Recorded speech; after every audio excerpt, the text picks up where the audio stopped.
बिस्मिल्लाहिर्रहमानिर्रहीम। अस्सलाम वालेकुम।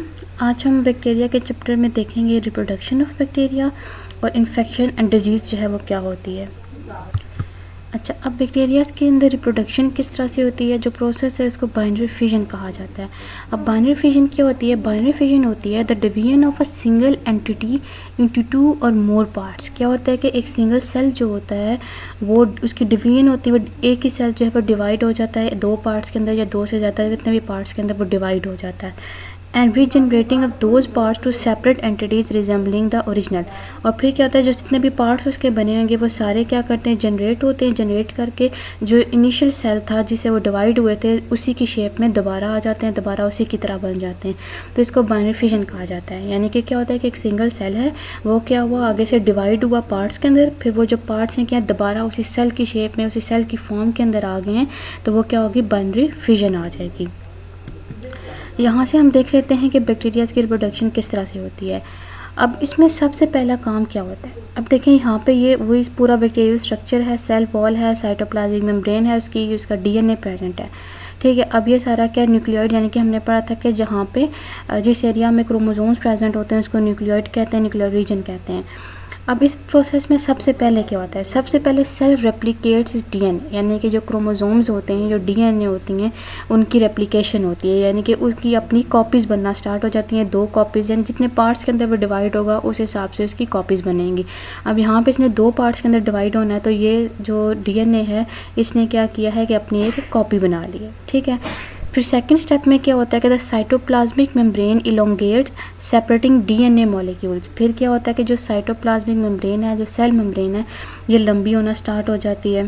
ठीक, पहले क्या हुआ, डीएनए की कॉपी बनी, कॉपी बनने के बाद क्या हुआ, जो साइटोप्लाज्मिक मेम्ब्रेन है वो लंबी होगी और दोनों जो मटेरियल्स हैं वो दूसरे से थोड़े फासले पे आ गए, थोड़े दूर हो गए। Cross wall forms between forms membrane invaginates. Cross wall means के दो सेल्स जो होते हैं वो अंदर की तरफ पिंचिंग की फॉर्म में आ जाते हैं। जिस तरह से हम फॉर एग्जांपल कोई थिंग से हमारे पास चीज़ हो, ठीक है, उसको हम हाथ से जब तोड़ते हैं तो हम क्या करते हैं, पिंच करते हैं उन चीज़ों को, उस एरिया को। तो इसी तरह से क्या होती है कि जहाँ पे वो दो सेंटर पार्ट आ जाएगा वहाँ से वो मेम्ब्रेन जो है वो अंदर की तरफ जाना स्टार्ट हो जाती है।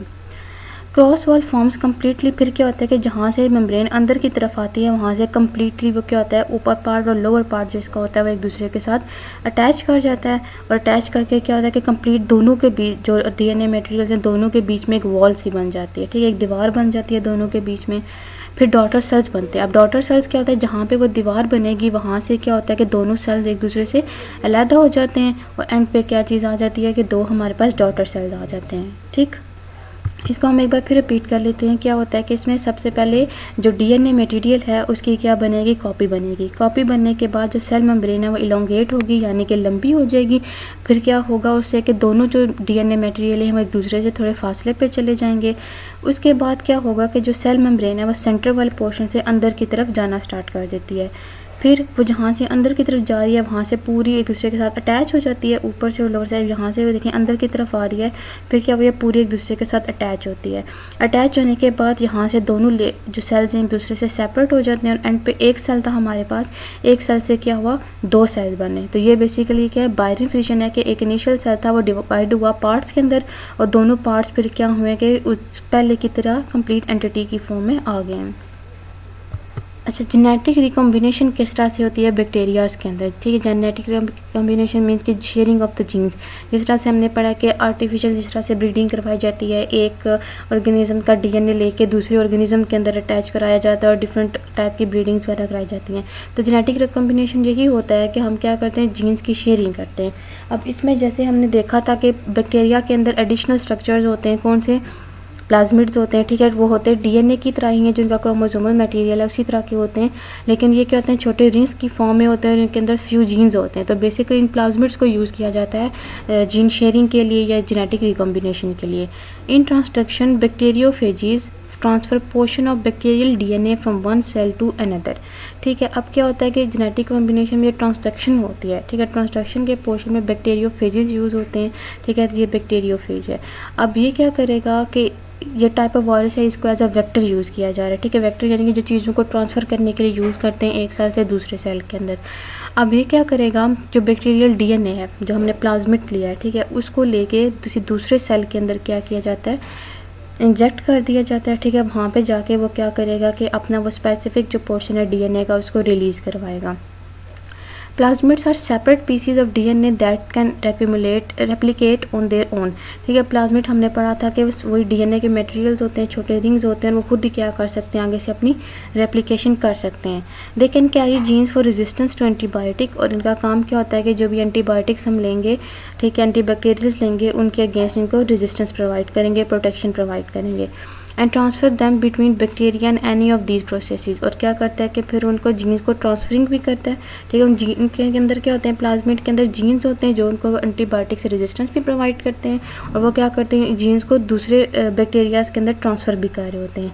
अब देखिए इसमें किस तरह से हो रहा है कि ये हमारे पास क्या बैक्टीरियोफेज वेक्टर है। ठीक है, इसके अंदर वो स्पेसिफिक प्लाज्मिड अटैच है। फिर इसने क्या किया, जो दूसरा कोई भी बैक्टीरियल सेल है उसके साथ ही अटैच कर जाएगा, अटैच करके वो जेनेटिक मटेरियल उसके अंदर वो रिलीज़ कर देगा। जब वो उसके अंदर क्या करेगा, रिलीज़ करेगा, तो वहाँ पे हमने देखा है कि प्लाज्मिड के अंदर रेप्लिकेशन की कैपेबिलिटी होती है। तो क्या था, एक डीएनए का सेल, डीएनए का जो है वो मटेरियल इसमें आया था, तो उसने आगे से रेप्लिकेशन करके 4 डीएनए के बना लिए। ठीक है, उसके बाद क्या होगा, मल्टीपल जब कॉपीज़ बन जाती हैं, फिर जो सेल वॉल, सेल मेम्ब्रेन इसकी क्या कर जाती है, ओपन हो जाती है, एंड वो सारे जो हैं क्या होते हैं, रिलीज़ हो जाती हैं। यानी कि हमारे पास एक वो मटेरियल आया था और इस एक से हमारे पास 6 कॉपीज़ बन के निखरी हैं। फिर दोबारा से क्या होता है कि जो 6 कॉपीज़ बनती हैं वो जाके किसी और बैक्टीरियल सेल पे अटैच करती हैं, वहाँ पे वो रिलीज़ कराएंगे, और इस तरह से फिर क्या होता है कि मल्टीपल कॉपीज़ जो होती हैं इसकी बनती रहती हैं। तो बेसिकली क्या, मल्टीपल जो कॉपीज़ हैं इसकी जनरेट करने के लिए भी जेनेटिक रिकॉम्बिनेशन को यूज़ किया जाता है। अब होस्ट एंड पैरासाइट का रिलेशनशिप कैसा होता है। अब वो एक होस्ट है, एक पैरासाइट है, उसमें 2 चीज़ें आ जाती है, एक इन्फेक्शन आ जाता है और एक डिजीज़ आ जाती है। अब इन्फेक्शन क्या होता है, it is a relationship between 2 organisms, the host and parasite. ठीक है, इन्फेक्शन बेसिकली क्या होता है, एक होस्ट होता है, एक पैरासाइट होता है। ठीक है, होस्ट क्या होगा कि जिसके अंदर कोई भी पैरासाइट जाके रिजाइड कर रहा है, जहाँ पे वो स्टे कर रहा है। ठीक है, जिसको हम कहते हैं मेज़बान कहते हैं। ठीक है, तो अब क्या होता है कि पैरासाइट्स क्या करते हैं कि जाके इस होस्ट के अंदर रिजाइड करते हैं, अपना स्टे करते हैं। The competition for supremacy take place between them.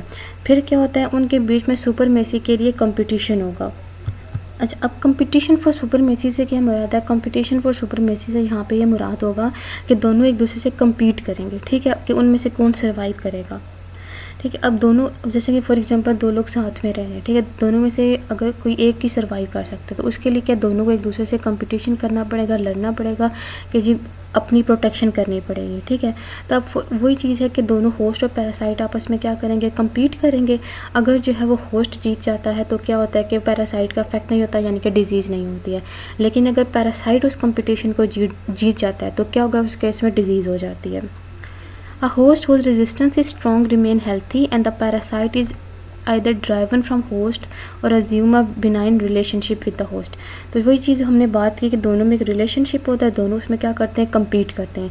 अगर तो जो पर्सन है वो रेजिस्टेंस है, इसका इम्यून सिस्टम स्ट्रॉन्ग है, तो क्या होगा कि पैरासाइट का वो जीतने नहीं रहेगा, होस्ट जीतेगा, और वो क्या होगा, हेल्थी स्टेट उसकी रहेगी। लेकिन अगर और पैरासाइट उसमें से क्या होगा, या तो वो उसमें से रिमूव हो जाता है, या फिर क्या होता है वो उसी के अंदर रह के एक बिनाइन रिलेशनशिप दोनों का बन जाता है, यानी कि ऐसा रिलेशनशिप जिसमें वो अंदर तो स्टे करता है उसके अंदर। ठीक है, अपने जो न्यूट्रिएंट, अब जो चीज़ें उसको रिक्वायर्ड है वो तो ले रहा है, लेकिन क्या होता है कि उस बंदी को फिर नुकसान नहीं पहुँचा रहा होता। By contrast, if host loses the competition, disease develop. लेकिन अगर क्या होता है कि पैरासाइट जीत जाता है और होस्ट हार जाता है, तो पैरासाइट का काम क्या, डिजीज़ करना, तो फिर क्या हो जाएगी, वो डिजीज़ डेवलप हो जाएगी उस पर्सन के अंदर।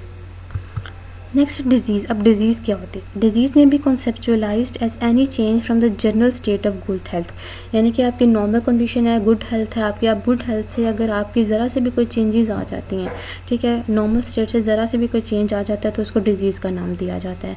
It is important to note that disease and infection are not synonyms, कि डिजीज़ और इन्फेक्शन एक जैसे नहीं होते हैं।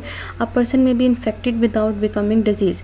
ठीक है, अब इन्फेक्शन और डिजीज़ वो कह रहे हैं कि एक चीज़ नहीं होती। अगर एक कोई पर्सन है उसको सिंपल इन्फेक्शन हुआ है, ठीक है, तो उसको हम डिजीज़ नहीं कहेंगे। लेकिन अगर उसको स्पेसिफिक डिजीज़ उसके साथ उसको इन्फेक्शन भी है, ठीक है, तो वो क्या होगी, डिज़ीज़ भी होगी, ठीक है। तो जो डिज़ीज़ है उसके अंदर इन्फेक्शन हो सकता है, लेकिन इन्फेक्शन को हम जो है वो डिज़ीज़ नहीं कह सकते।